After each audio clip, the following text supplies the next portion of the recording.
¿Qué tal, amigos? Buenos días, bienvenidos. Viernes 15 de octubre. Quiero darle ya a esta hora la bienvenida al viceministro de Gobernabilidad, Homero Castañer, que nos acompaña en Quito.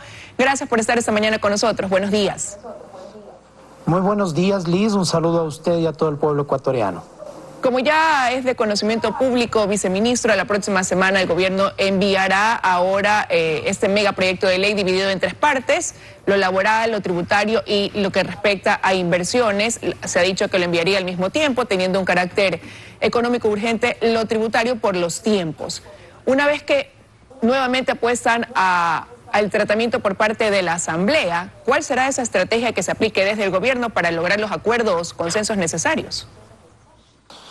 Bueno, efectivamente, como usted lo ha mencionado, el presidente de la República, en una clara muestra de su espíritu democrático de encontrar la voluntad política en la Asamblea Nacional, ha decidido dividir el proyecto de ley creando oportunidades en tres partes, ¿no?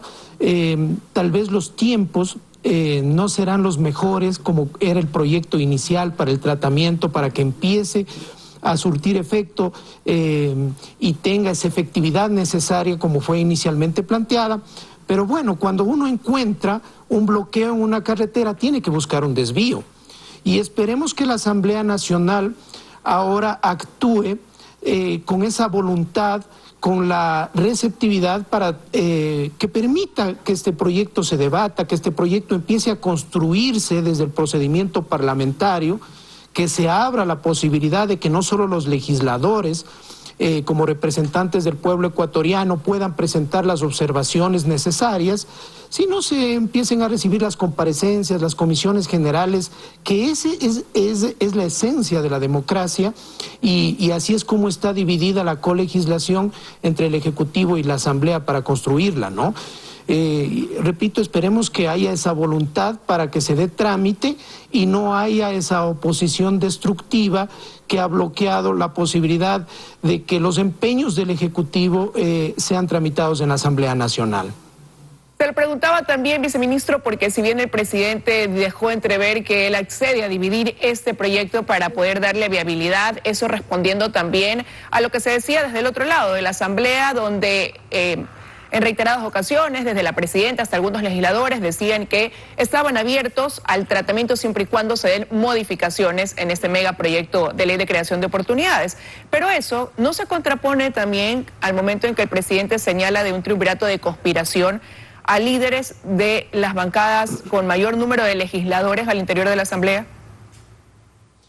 Mire, es importante que el pueblo ecuatoriano conozca lo que ha sucedido durante este tiempo en la Asamblea Nacional. El presidente de la República ha presentado, él personalmente ha ido a dejar los proyectos de ley, proyectos para que empiecen a tramitarse, y la Asamblea Nacional ha actuado de una manera, digamos, con una intención política de bloquear y de no tramitar lo que al gobierno le interesa que sea tramitado, porque ese fue el ofrecimiento para el pueblo ecuatoriano durante la campaña electoral. Mire, en 140 días, Liz y pueblo ecuatoriano, se han convocado 124 veces a los ministros de Estado. A la ministra de Salud se le ha convocado 19 veces a la Asamblea Nacional. ¿Y de dónde vienen esos pedidos? Que está en todo su derecho la Asamblea Nacional de pedir información, de pedir comparecencias, pero por ejemplo solicitarle 19 veces que asista la ministra de Salud en plena pandemia, en pleno plan de vacunación, que asista a comisiones. Bueno, no hay un claro interés de entorpecer el plan de gobierno, no hay un claro interés político de lo que está sucediendo. ¿Y quiénes han hecho esos pedidos? UNES, Pachacútec y el Partido Social Cristiano en su gran mayoría. Entonces, convocar 124 veces a los ministros en 140 días nos llama la atención. El tema ahora de la fiscalización de los Pandora Papers. Existe una comisión de fiscalización que, según el artículo 21 de la Ley Orgánica de la Función Legislativa, es la encargada de fiscalizar, de pedir información, y con intencionalidad política le llevan a una comisión de garantías constitucionales, de derechos colectivos, que igual, según la ley, tiene los objetivos de legislar para pueblos montubios, afros, indígenas, conocer los indultos, las amnistías, las leyes de derechos colectivos. Entonces, sí llama la atención esa actuación de la Asamblea Nacional, pero esperemos que esos discursos que hemos escuchado posteriores a la intervención del presidente y a la decisión de dividir el proyecto de ley se vean efectivos ya en sus actuaciones, tramitando y actuando como la ley les manda para legislar desde ese espacio que les dio el pueblo ecuatoriano. Pero entonces usted ve viable que se puedan solventar acuerdos con la bancada, por ejemplo, de UNES, del Partido Social Cristiano, de Pachacutic, tras esas declaraciones, hasta cierto punto acusaciones que realizó el presidente Guillermo Lasso de quienes estarían detrás de una conspiración que incluso él dice lleva a tener claro para él que desde la Asamblea sí hay un deseo de destituirlo? ¿Eso va a permitir que logren los consensos que están esperando ante ese proyecto de ley? Ya se dio en la primera presentación que incluso antes de que se presente el proyecto de ley había discursos que decían que no se iba a tramitar, que se iba a bloquear, que no iban a apoyar. Ahora he oído discursos de algunos legisladores que están viendo con buenos ojos esta posibilidad de dividir el proyecto de ley.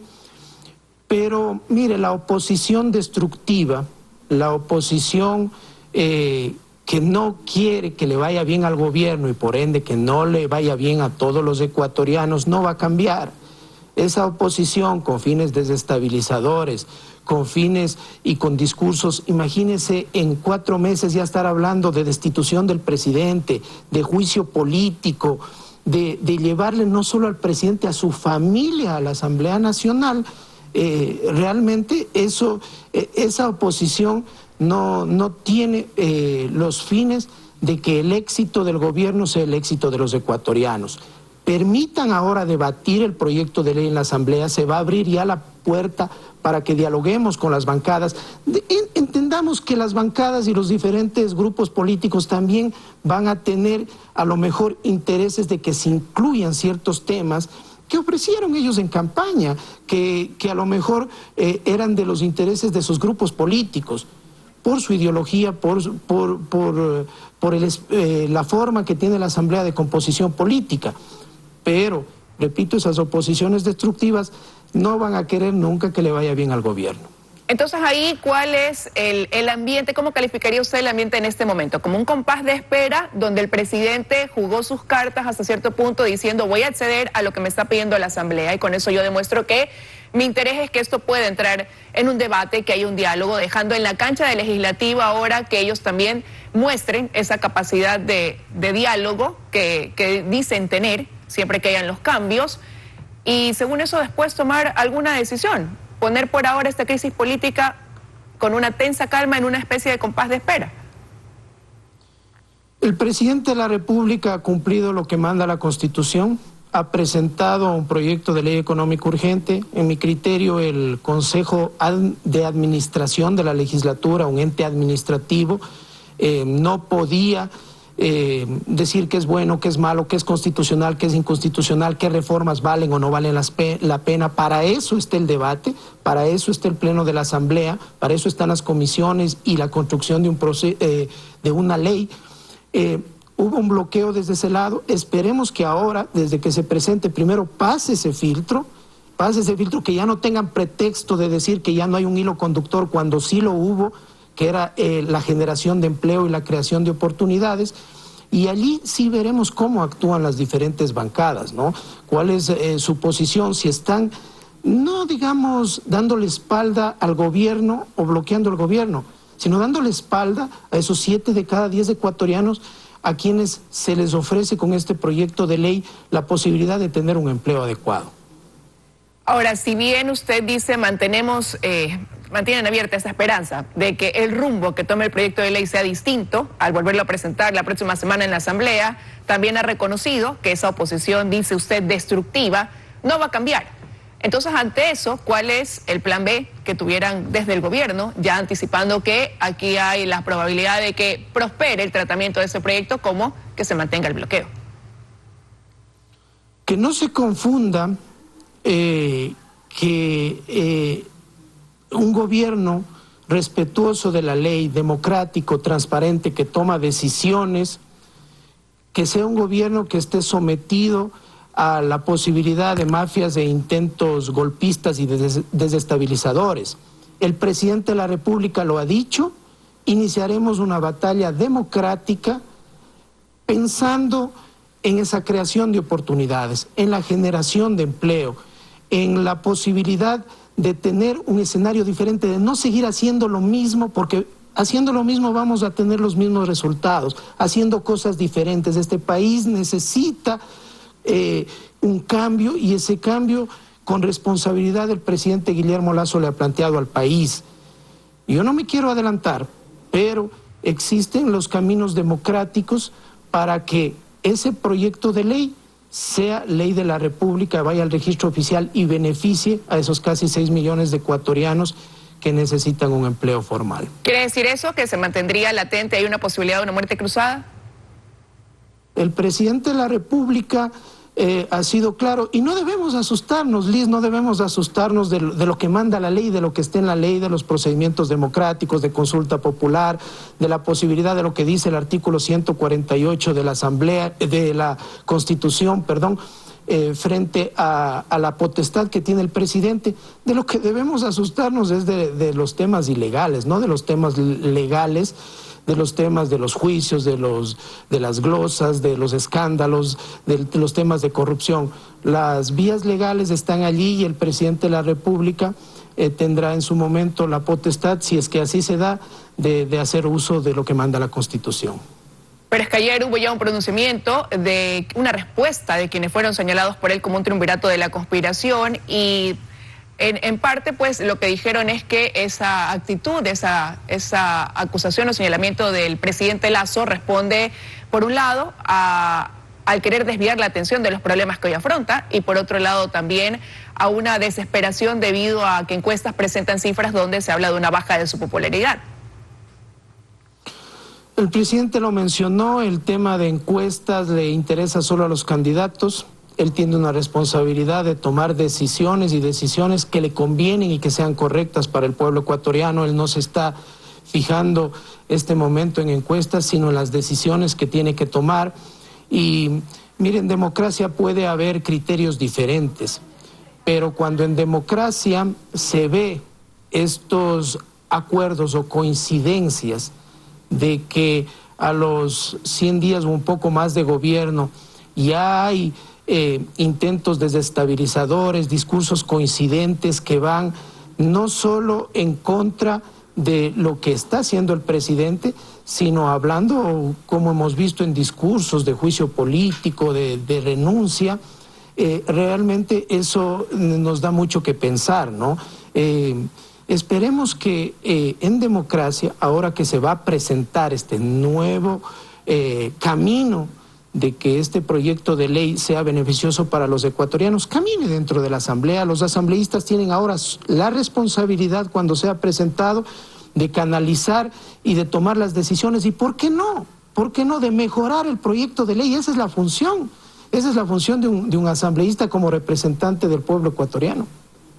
Y desde el gobierno también la estrategia de poder llegar a esos consensos y acuerdos, ¿no?, en el camino para la aprobación de ese proyecto. Ahora quiero también preguntarle sobre otro tema, viceministro. Se abre un nuevo frente, por citarlo de alguna manera, para el gobierno, y es este reclamo que hacen desde los médicos de las instituciones públicas del país. Ellos dicen que van a tomar una serie de medidas progresivas, y responde eso a dos cosas particularmente, a dos denuncias que hacen. Una, la falta de respuesta a la corrupción que ha sido evidenciada en estos hospitales públicos, y dos, a que dicen que no se ha cumplido con la estabilidad que se les prometió, se les ofreció dentro de la ley humanitaria. ¿Cómo responden como gobierno a esas demandas? Bueno, recuerdo que cuando estuvimos en la legislatura anterior apoyamos ese artículo de la ley humanitaria que reconocía que no solo los médicos, los trabajadores de la salud, quienes trabajaron en pandemia, puedan acceder a su estabilidad laboral, no solo pensando en un reconocimiento al trabajo que hicieron, sino también dándole esta estabilidad que necesita este sector importantísimo como es la atención pública dentro del país, para que no sea un botín político justamente del contratito, de los cambios administrativos, de los cambios que se dan dentro de las instituciones de salud. La decisión no la ha tomado el gobierno, la decisión acaba de tomarla la Corte Constitucional frente a declarar que era discriminatorio el tema de que se les entregue nombramiento a quienes estuvieron sin el tema de un concurso, que es lo que manda la ley. Y nosotros, como gobierno, respetamos las otras funciones del Estado, incluso el tema que ha tomado la Corte Constitucional, ya no hay nada que hacer, es vinculante en ese tema. Pero veamos para atrás, veamos cuántos nombramientos hasta ese pronunciamiento se dio por parte del Ministerio de Salud, del IES, a los diferentes trabajadores de la salud. Miles de nombramientos que fueron beneficiados. Y ya en el tema que usted menciona de la corrupción de los reclamos, mire, la ministra de Salud ha sido uno de los ministros del equipo del presidente de la República, que ha hecho las cosas de manera correcta, que está actuando de manera correcta, ya una vez que viene ya apuntándose este plan de vacunación a llegar a este 85% tan ansiado para fin de año. Yo estoy Pero ahora surgen esta serie de reclamos en las zonales, distritales, en los hospitales, para tener gente no solo capaz, sino honesta e íntegra, que pueda dar no solo un servicio correcto, sino que corte la corrupción dentro de la salud pública del país. Quiero agradecerle, viceministro, que nos haya acompañado esta mañana aquí en los desayunos de 24 horas. Que tenga un buen día. Gracias, Liz.